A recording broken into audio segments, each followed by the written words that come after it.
At ZIZ, we want to take a moment to salute our small business owners and encourage you to support them. Our small business owners are always hard at work providing quality goods to you.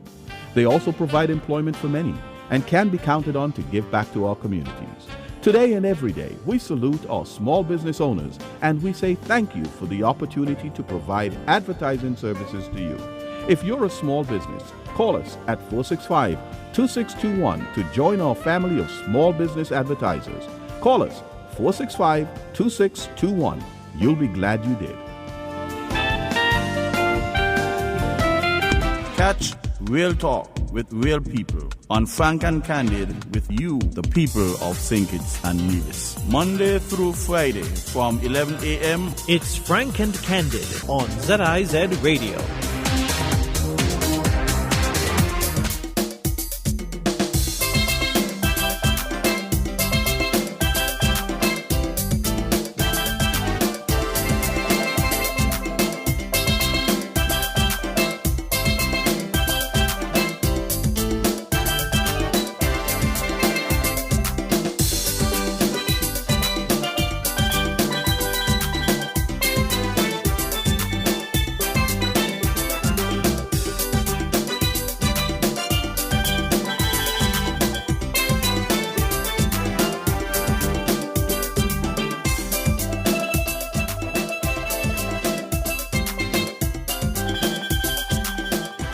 Thank you and good morning, ladies and gentlemen, brothers and sisters, tuned into ZIZ's Frank and Candid today, Wednesday, 25th November 2020. Another lovely day to be alive, to give God thanks and praise, and to enjoy our another day here on the land of the living. Let us make sure we do the right thing. Let us make sure we make a difference in somebody else's life. Let us make sure we try at least to assist someone in some way or other. Of course, today, as we very well know, begins 16 days of anti-domestic abuse activism. Today begins 16 days of anti-gender-based violence. So we hope that all of us are going to embrace that platform, and we are going to engage in activities that contribute to a reduction, if not a cessation, of a reduction in, if not a cessation of, violence against women and children in particular, but against people in general. Domestic violence in specifically. We would have heard yesterday, or we did hear yesterday, from the NEOC of some new cases in COVID in St. Kitts and Nevis, which reminds us that we have to be doing the right thing. And doing the right thing, by the way, is all-embracing. It means doing the right thing with respect to health, with respect to diet, with respect to treatment of one another, with respect to obedience to God, with respect to treatment of the earth, with respect to how we carry ourselves, with respect to the things we say, the things we do, with respect to all aspects of life, doing the right thing. So, with respect to the new COVID cases, ladies and gentlemen, we have to make sure we are also doing the right thing. You have to get his attention. Yeah. Right. So we certainly don't want an increase in numbers and no increase in cases. So let us do the right thing, ladies and gentlemen. And let me remind persons who keep asking me, I am not an employee of ZIZ.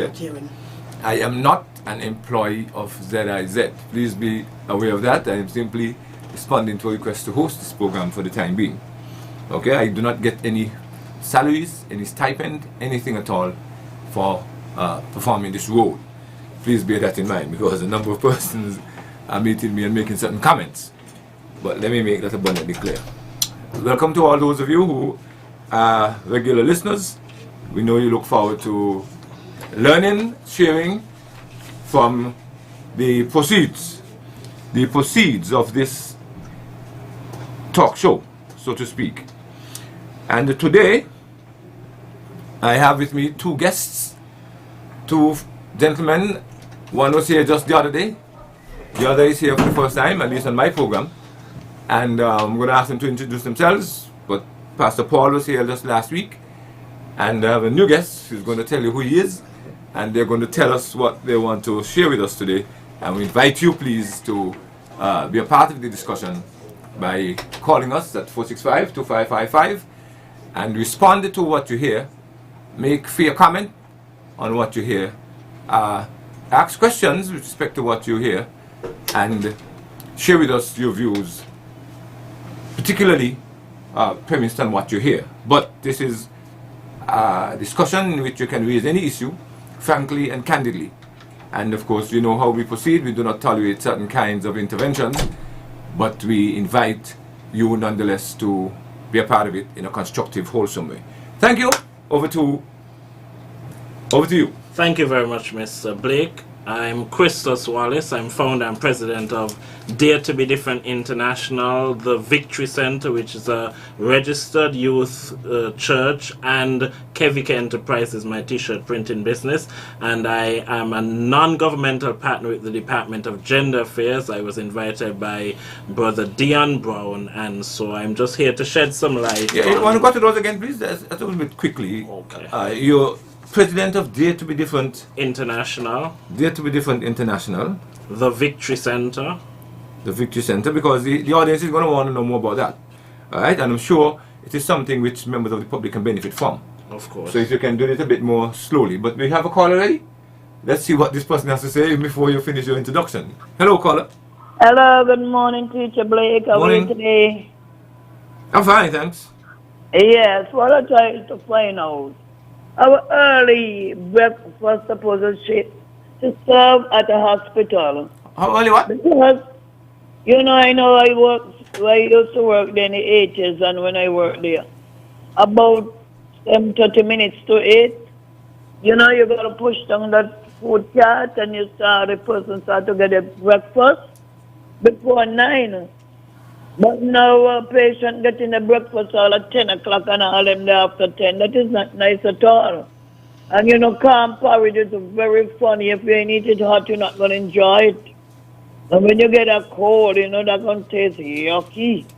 Really yucky. So I think who is the person for their supervisor, they need to look into that, because patients are complaining and saying the breakfast are too late, and when it reaches, it's too cold. I cannot think no clearer than that, and you enjoy the rest of the day. I'll make it back to you. Bye. Yeah, thank you. Okay, that's an issue which we'll take up later. Continue, Christos. Yes. So and also Kevika Enterprises. Kevika Enterprises. What does that do? T-shirt printing and other printing and other services, yeah. Okay, and you need to speak a little louder. And of course, at the end, you'll give the public an idea as to how to approach you, how to access your services, and so on. Yes, sir. So that's Dare to Be Different International, KVK Enterprises, and the Victory Center. The Victory Center is related to Dare to Be Different International. Correct, yeah, but there are two NGOs, but one is a registered church, one is a registered gospel community group and charity. So they are two different entities. Okay, fine. Carry on. I was invited, as I said, by Brother Dion Brown, that's a gender officer at the Department of Gender Affairs, to share on how to raise a boy to be a man as we, promote 16 days of activism against gender-based violence. And we know we are living in a changing world, Brother Blake, because we see with the global rise of the feminist movement, and I am in no way against, females rising up and, taking a stand because it's about due time. But while that is happening, we are seeing, a decline in the activism of boys and men and so on. And so I think there needs to be, more input from males of in different non-governmental groups, in government, in churches and so on, of how we could raise boys to be men. So does Dare to Be Different International or the Victory Center or even KVK Enterprises, does any of those groups with which you are intimately involved have programs that directly or indirectly contribute to this need to train boys into becoming men? Yes, both Dare to Be Different International and the Victory Center, we cater much of our programs. So because we deal with both boys and girls, so it's always mixed. But there are times when we do separate them to have talk with boys and so forth. So yes, we do.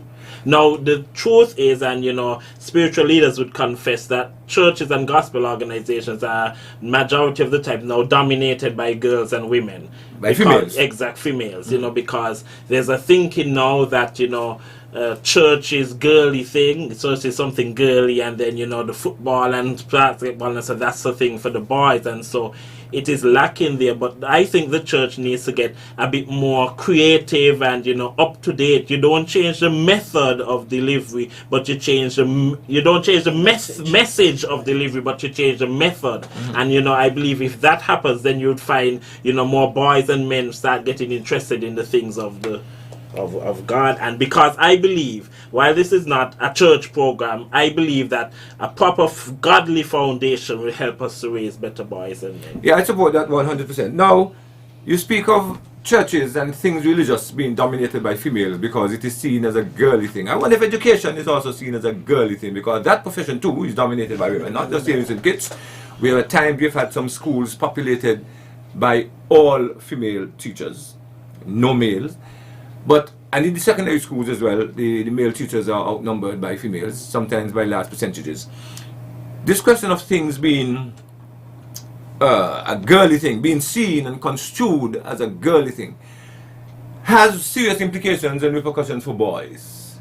And I have argued, I said it last time, that our education system, which I happen to have been a part of for many years, is essentially female-centered and girl-friendly, which is one of the factors, a major one perhaps, which I think contributes to boys not performing as well as they ought, both relative to females and in absolute terms on their own accord. I believe that there's much room for boys, for males in our school system, from primary to secondary to tertiary, to do much better if we were to reconstruct the modus operandi, especially the delivery systems, what we teach and how, to boys in particular. And again, I want to argue that we should consider seriously, with a view to implementing, a return to single-sex schools, that is, schools for boys only. Alright, so thank you for that introduction, and I hope that you are in fact saying that if there are parents, if there are families out there which have problems with boys and raising of their boys, they can in fact approach you or your center for guidance and assistance in this area. That is true, and over the years, me from youth growing up, Definitely. I've always been, I don't focus my skills on just my organization. I've always been called out to a lot of groups, schools, and so on. That has been my life. I've dedicated my life to service, or I speak to boys over all my life, at different schools, churches, and so on, because that matters. Are you, like Peter Paul, a pastor?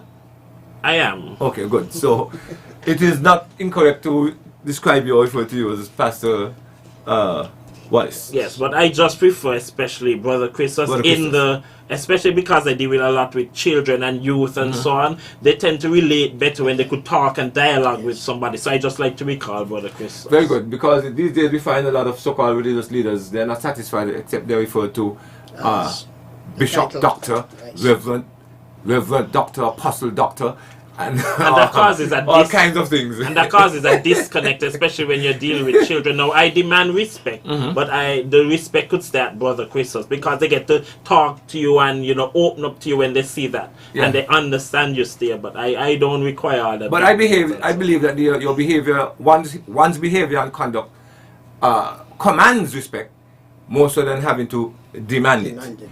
And so I am amused, sometimes bemused, at the insistence on a lot of these church leaders and we don't know where they get these titles from, but they certainly love the idea of being referred to as Reverend Bishop Dr. this and Reverend Bishop Apostle Dr. that. I am not so sure how that contributes to their being effective in their ministry.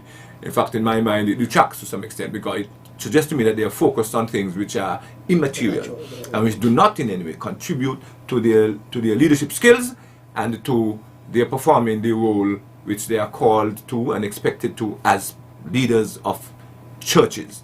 Over to you, Pastor Paul. Yes, good morning, radio audience, and thanks again, Mr. Blake, for having me this morning. I just want to, while I'm here sitting, an experience came back to me, and this deals with the whole issue of my relationship with my boys. It is a very pointing and very direct experience that I wish to really bring across to sort of strengthen what we would have shared on last week. And this brings me to mind some years ago, because I work with boys up to 12 years old. They leave that group, Soul Sons of Unlimited Light, that's the name of the group. And from there they go to secondary school. One of my challenges has been, and I mean that was a flash, a quick flash. The boys, the primary school boys, you know, my relationship with them is very close.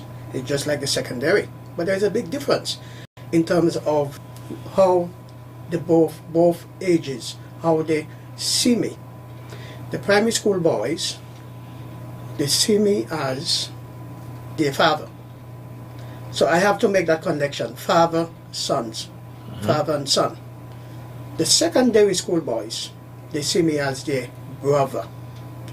And the whole issue of manhood really plays out here, because it says to me, it speaks about the stages in our relationship with our boys. Biologically, we are the father of our sons. But if we cannot, when they reach teenage years, secondary school years, if they cannot see us as their brother, then we are actually saying to them, you know, that you see, because we cannot always think that we are up there as fathers. We need to come down to where they are at. And therefore, this really spoke to me powerfully, that there were stages in our relationship with our sons.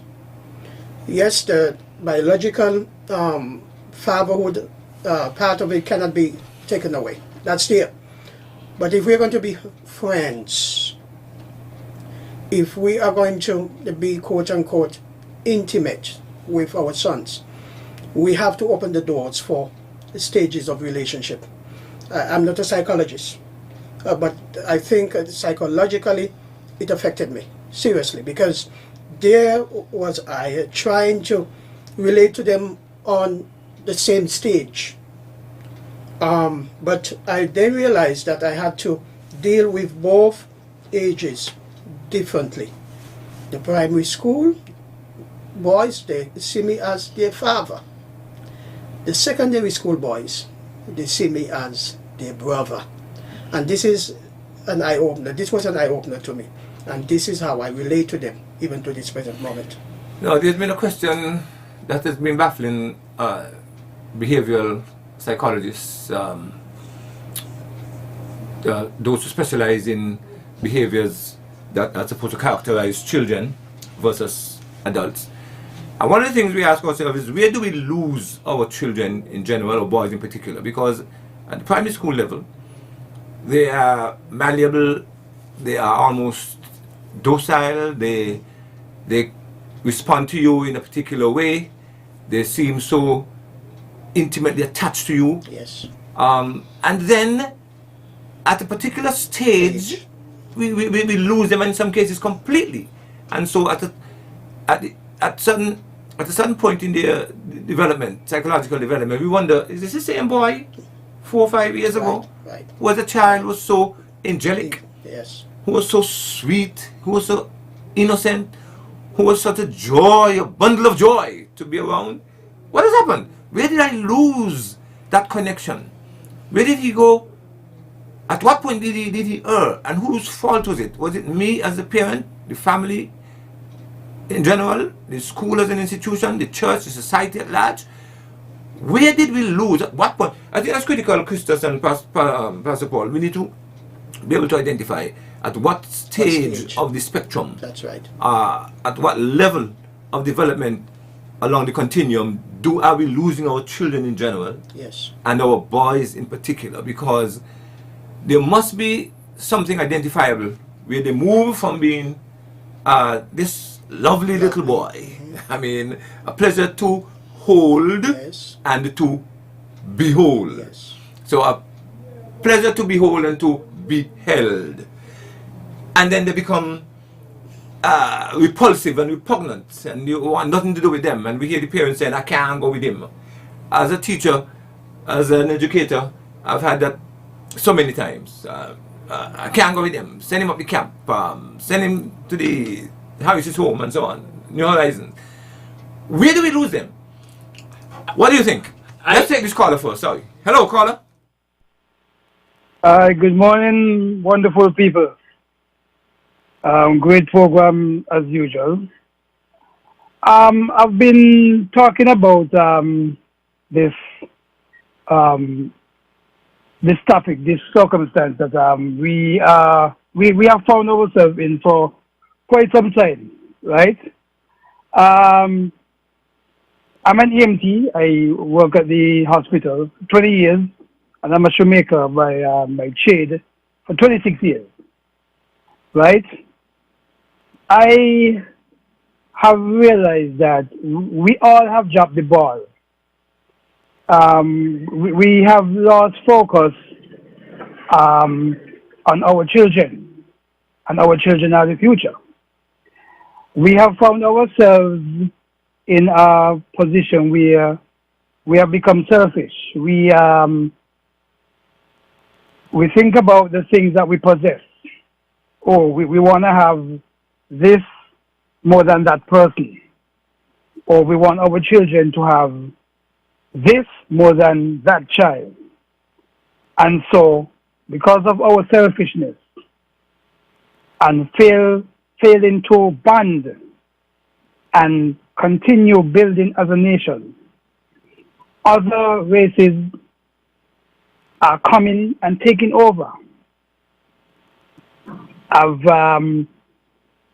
been to schools advocating for things as leathercraft that I've been doing for 26 years to be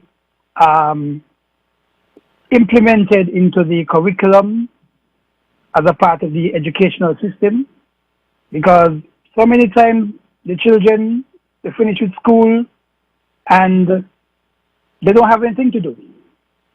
And so they're idle. And there's a saying say that the devil find work for idle hands to do. Now we find ourselves in a situation where we have to be paying these children that we have forsaken to behave themselves, because we are ashamed that they might turn the whole country into chaos land. And so we have to come together and we have to do what is necessary. Bring about some programs as a group. It's not hard, it's very easy. As I say, we have to stop being selfish. And that's all I have to say. But good program, as usual. Good program.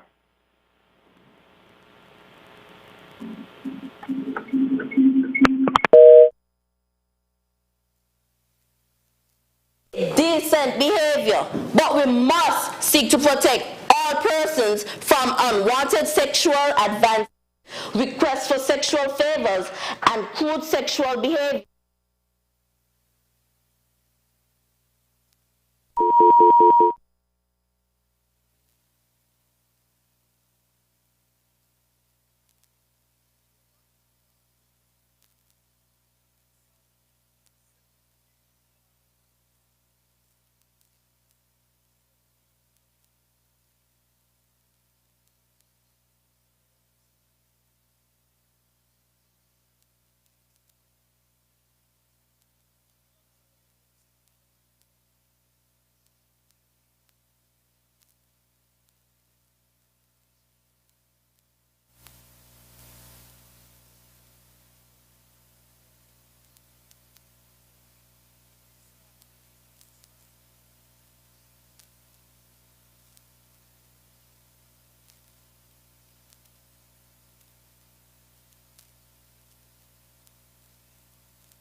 son talk, and the sons will be able to, daddy will be able to say, you know, son, when daddy was in second farm, he did this and this was the result, and I got my mommy and daddy in a lot of trouble. I don't want you to do that, because if they hear these things from their daddy, we tend to present an image to our children and our youths that we are perfect. We don't let them know that we made mistakes, so we went to high school, we did things we didn't do, we didn't always do our homework, do your homework, do this, do that, behave perfectly, and we don't share our stories, our struggles. Now, I spent 6 months in prison wrongfully, and I like to tell my youths about that. I tell them what it is sleeping under the prison bed. I tell them what it is, going through, everything, the prison system. I know how it is, and of course, to go through a system like that wrongfully. I don't have to talk about Peter and Paul and Silas in prison and all those kind of things. I have my own story, so I share it with them and let them ask me questions, and I answer their questions truthfully. I believe if sons hear from their fathers, their mistakes, their good times, the good choices they made in school growing up, the bad choices they made, because all of us make mistakes in life, I believe we would have a better society if we would be frank with our sons about our mistakes in life, the trials, the good sides, the bad sides. So you're identifying the absentee father as a major prong that is missing in this entire the entire recipe for proper training of boys. Correct. That's your position. Correct. Yes, I want to sort of go back to the point I made earlier, speaking about relationship, because what is happening is and it's a concern actually, where we find that in many homes there are a lot of rules without relationship. And boys, as we know, young men, as we know, they have that aggressive tendency to fight against rules. And if there is no grounded, proper, intimate relationship, then that is, of course, a factor that really helps to distance the growth and development of our boys. And so we have to, and this is why I alluded to my own experience. As fathers, we need to keep the doors open for the stages of relationship. The question was asked, at what period we begin to lose our boys? I would say from the primary stage, because I see it in the schools. I've been in meetings, and so we really have to understand, as I said, in my case here, my whole experience, that fatherhood, that call, that cry, that status that they place on me says much. And the secondary, the brotherhood aspect of it, says to me, these are young men who want to be tied to me. They want to know that I can sit with them as brothers. They respect me, of course, and allow me to use that word, giving reverence to the ministry that I have been called to in investing in their lives. They give reverence to it, respect, and all because that brotherhood aspect of it is felt. Okay, now the caller suggested or contends that we've dropped the ball, and perhaps the ball was dropped primarily and essentially by absentee fathers. Now this leads to dysfunctional families. We have a call? This leads to dysfunctional families, it leads to a crisis of confidence, it leads to a number of other ills which we're going to speak about hopefully after we've had this call. Welcome, caller. Hi, good morning again. Gordon Woodley, I just called shortly before this time. I don't know if everything that I was saying, I don't know if I got everything out. I don't know if I was caught, I don't know. Yeah, we captured what you were saying. Okay, well, in addition, right, you're making mention now about the absentee father. Me, myself, right now, is going through a situation whereby, because I'm no longer having a relationship with the mother of my children, I am being I'm not able to have them around me to be a role model to them. As I said, I'm a shoemaker for 26 years, and they used to do all the work in the shop. If you go on Facebook and you type in Gordon Woodley, all those marvelous work that you see are because of my 3 children. So I've not seen them since July the 22nd, and so I have to be struggling to get the work done. And so, as I said, it's a unified approach because the mother and we're not getting along. That doesn't mean that the father should not have the responsibility of taking care or nurturing his children. You understand? Sure. I've been to the Department of Child Protection many years because I've been going through this thing for years, and no assistance whatsoever. I called in on the program last week when Working for You was doing a special feature because of National Men's Day. Right. And I was able to get my point across to Mr. Connor and Mr. Maynard, who knows me very well because me and Mr. Connor graduated school together. So I'm not a stranger, and they know me personally. But I don't really understand what is happening to our country. Something is very wrong. And now, look at it. We now have to be paying people to behave themselves because of the mistakes that we have made. It's very unfortunate. Very unfortunate. As I said, good program. Okay. Thank you. Now, that's a common complaint, gentlemen, that fathers are being denied access to their children by mothers. And there seems to be nothing in place to properly address that. Let's take this caller. Hello. Good morning, Brother Blake. Morning, sir. And good morning to Christus Wallace there and the next panelist Pastor there. Paul. Pastor Paul, with you. Yes, good morning. Well, I don't know much about the next panelist there. But I know about Christus Wallace live in the community of boys. And he's a hard trier in the community, especially with children, both boys and girls. Got his own church and everything, and he got a business, and he tried very hard. I believe that community should get together and try to involve more with Christus, especially those children who go to the church, and try to uplift them and bring them to something. I believe that the parents them should take more responsibility and try to put out a helping hand to him. Because Christus Wallace are very hard trying in the community. And the next thing, Brother Blake, young people, I must say, my mother had 14 of us. And I always tell myself in life, no matter how educated I get, and no matter how uneducated I come, and I come a man, I always want to get something in life. I always want to be, when I reach 50 years, I finish with work and try to create something for myself and my family. And it ain't get to work how I want it to work.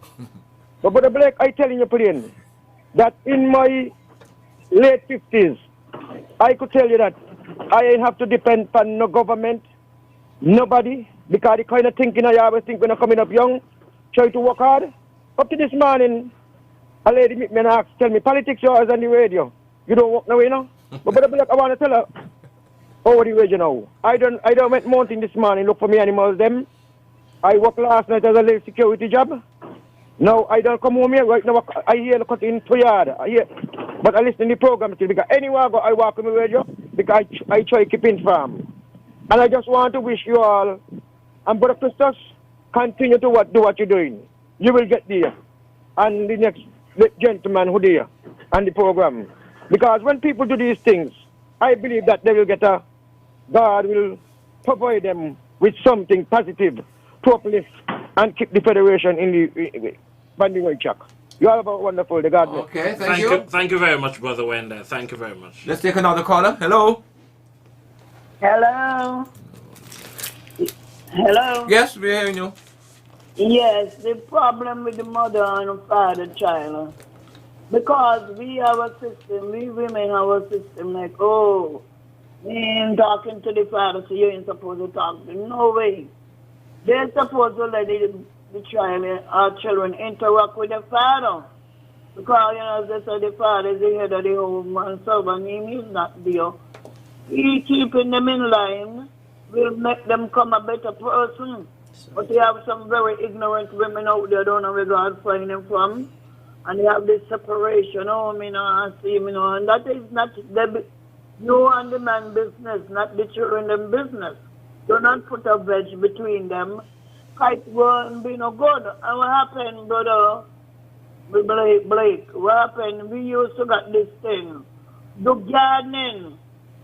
A lot of young men here need to go back into them old time days and go around private place and get a little gardening at afternoon time 4 to 6 and business stop being depending on the government or running here, running there. Just wanted to make ends meet. Go and do a little garden. That's why a lot of people say they come about, under this gardening, and the gardening was very help to them. And we mothers need to come better than that. Stop separate the children them from the father. And as the gentleman said again, some mothers are talking about, I didn't get it, sir. We got to give the children them that give what? More you get them rude they come. They got tablets, that's what some of them you hear them teach them, like. When the child got a tablet nearly bigger than the stomach. And what they learn is, you learn the child A, B, C, or 1 and 1 and 2, and 2 and 2 and 4, and then that's it. What they want with them, all of them, they don't even know how much damage they're doing to the child. When they give them tablets 3, 4, 5, oh my gosh. This world really gone crazy. Mister, I only hope you can get the children back in room. And when they understand it's the mother's fault, not you, and all you all going to work together, you mean good for them. Because some of you don't see it the way. You turn the children away from the father and give him and all the blame, which is we to blame sometime too. Okay. So we hope things could work out for both of you. Okay, thank you. With the nonsense. What's that? Okay, so she dropped out, but let's take another caller. Hello. Hi, good morning. Morning to you. Yes, I'd like to commend Christos as well as Pastor Paul, and in fact all the men. You're in a group there to Mr. Blake.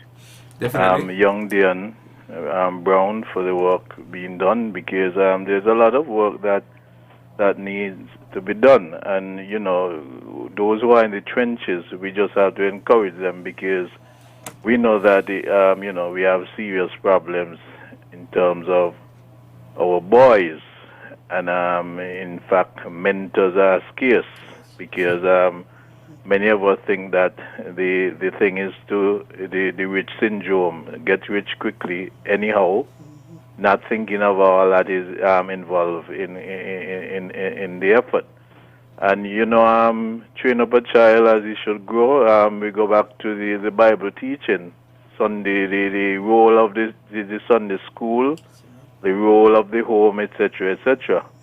Because if you put the foundation, build the foundation in the home, then it would be less trouble as we go out there, because many people, tend to want to blame the school, blame the government, blame the society, etc.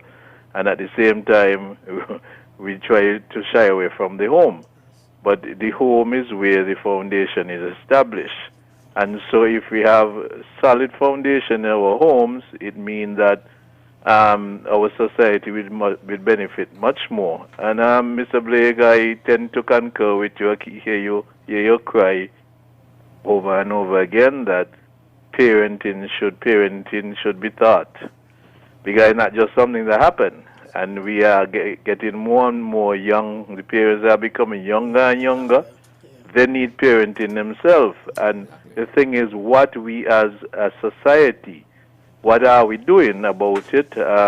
We keep talking about it, but in terms of solution, they are very rare.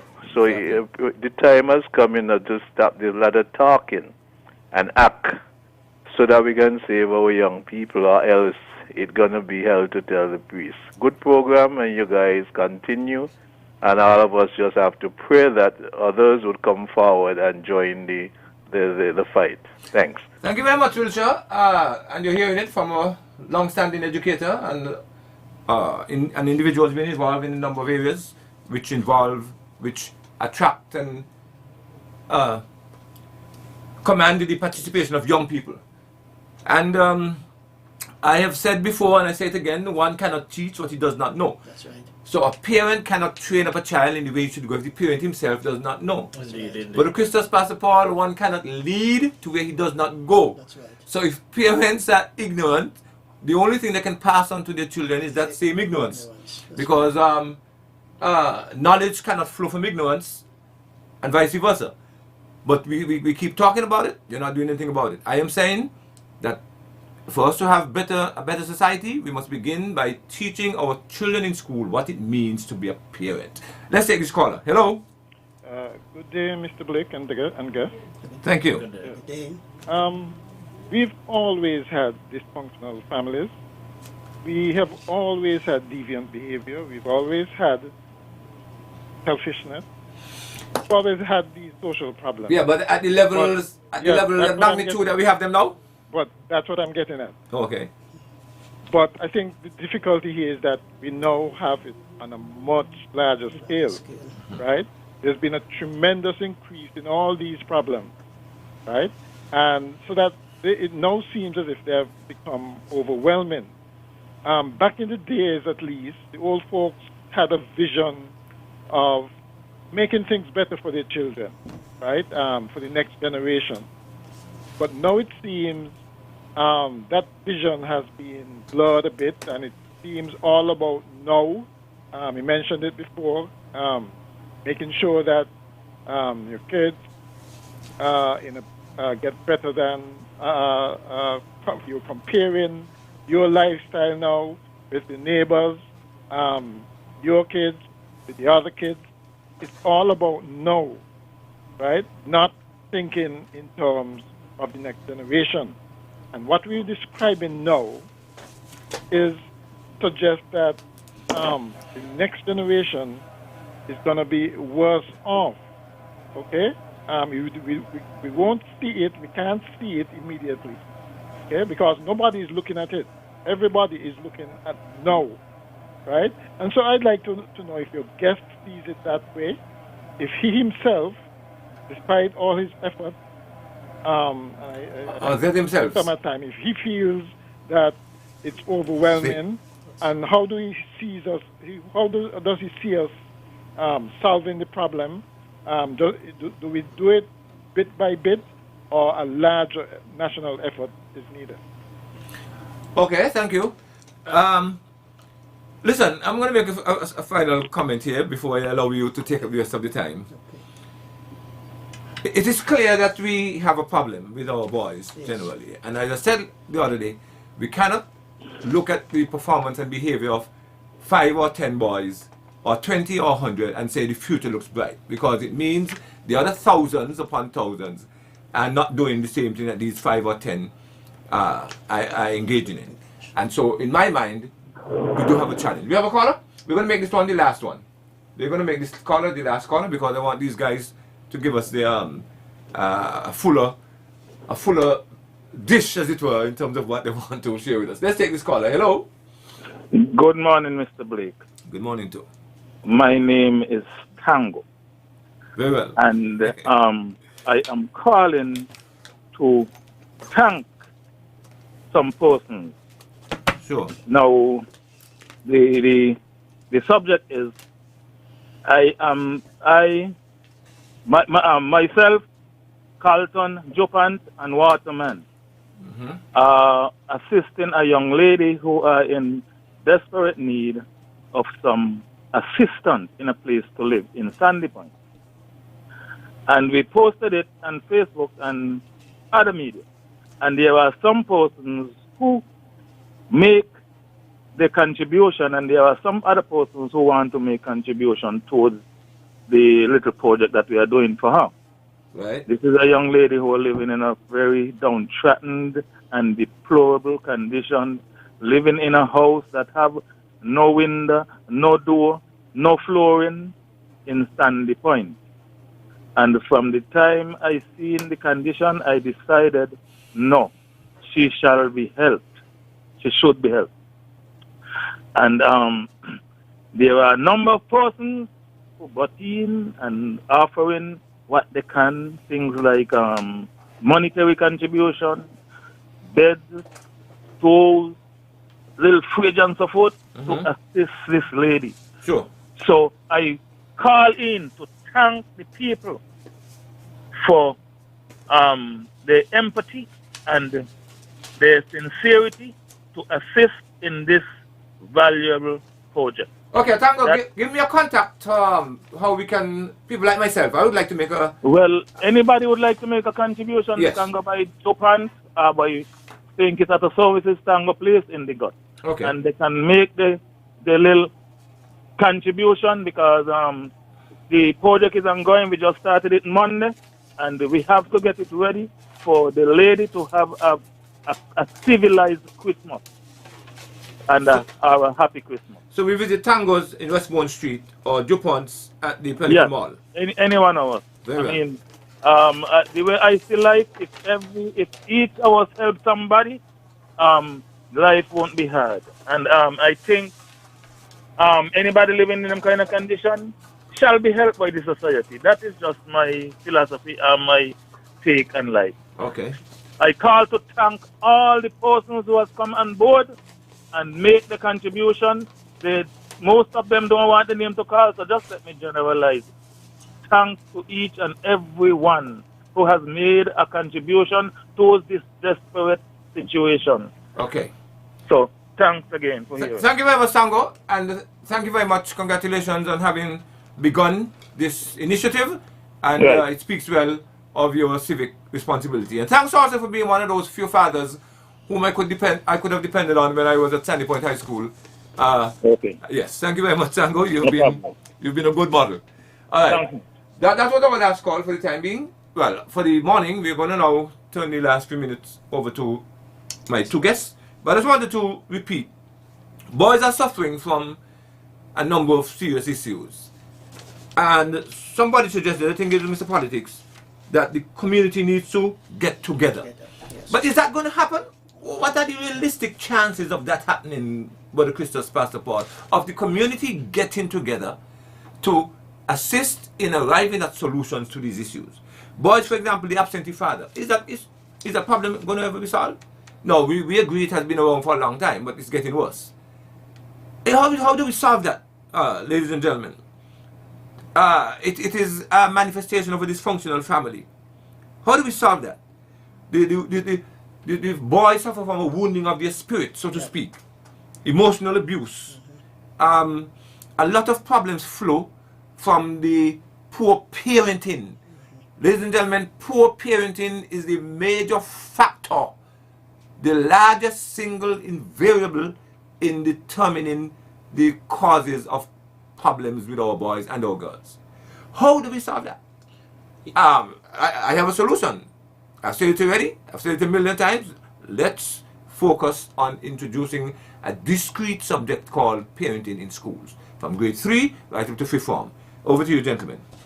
Thank you very much, Mr. Blake. Just to answer that question quickly before I sum up today. Yes. I believe, just as how we know, we will confess that the media is a very powerful tool, and just like how we have the TDCs and the Horsfords and the Carib breweries who sponsor to promote their products, the beer and whatever, I want to put an appeal out there that during the advertisements, they could make one advertisement that, you know, offers a positive message to whether parents, whether boys, whether men, and you could say this is sponsored by TDC, because we're hearing that they're selling bed and they're selling beer and so all the time. If corporate companies remember their corporate social responsibility and promote, say, a positive message out there, you know, and it is sponsored by Carib Brewery, this is sponsored by TDC, and this is free promo for them, yeah? And, you know, that would be, and the people are hearing that in their minds all the time. They would say, okay, this is something positive, let me, you know, cling to that, you know. Fathers, remember your children need to see you. this message is sponsored by TDC. You know, a simple message like that, you know, and other small businesses could do that. I'm into social media, so I do a lot. I send out a lot of positive messages out there, and I just put my name under it. I write positive articles. The only thing I promote is positivity, majority of the time, and I'm encouraging other businesses, small and large, to promote positive messages there and so forth, to bring it back home to what we are really promoting for the next 16 days or 16 days of activism against gender-based violence. We want to encourage our boys and men to start respecting themselves and respecting our girls and women. We must recognize that our girls and women, they have issues just like we have issues, but they are precious, they are beautiful, and they ought to be respected to the highest level. All of us would have come from a mother, and all of us have some type of girl or lady in our lives, whether it's a sister, a niece, a grandmother, aunt. We all have that level. Everybody has issues both on the male side and the female side, and we must bring it back down to a level of respect. Respect for boys and men, respect for girls and women, and I believe we can go there. From the time boys and men start respecting themselves and start respecting girls and women, I believe we can go and build on the other issues in society. It's time for us to stop having this war against man against woman, woman against man. Let's try to see where we could come on some common ground and agree to disagree and work together, because it all affects, you know, the children and every, you know, generation growing up. Because I like to be frank, I'm 34 years old, but some of the memories that I had with my mother, Mrs. Wallace, and my father, Jefferson Wallace, they're not good memories, because people see what happens outside the home, but they don't know what happens in the home. And so that is why I cling a lot to young people, because I know sometimes what goes on between a mother and a father, and we need to be open and frank and, you know, be real with our boys and men, be real with our girls and women. And until we come to that point of being real and stop putting on this facade, I don't think we're going to reach very far. Okay, thank you very much. Pastor Paul, over to you. You have another minute or a minute and a half maximum. Yes, I just want to answer just part of the question to, I think it was the last gentleman who is questioned if there are possibilities for change. Right, yes. How do we change the situation? I'm going to answer it two ways. One, we need to bring back the neighborly touch. When neighbors look out for neighbors' children. That is very, very important. It worked back then. I remember walking the streets as a boy. If I saw you, Mr. Blake, 100 times, I had to say good morning 100 times. And number two, we need to bring back by making sure that our focus remain biblical. Biblical. And everything else would work around that focus.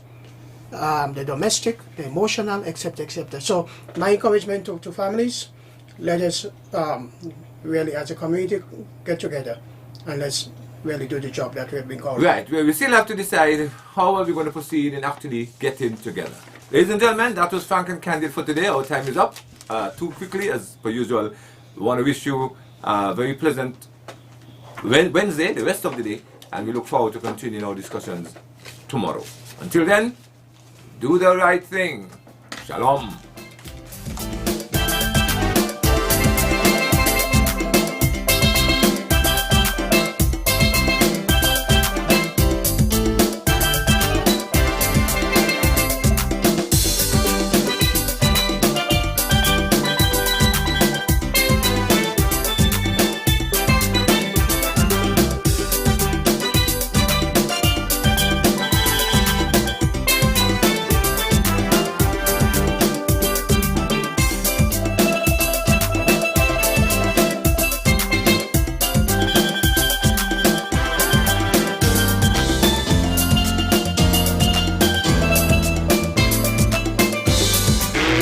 Candid Radio, entertaining the nation, enjoyed by the world.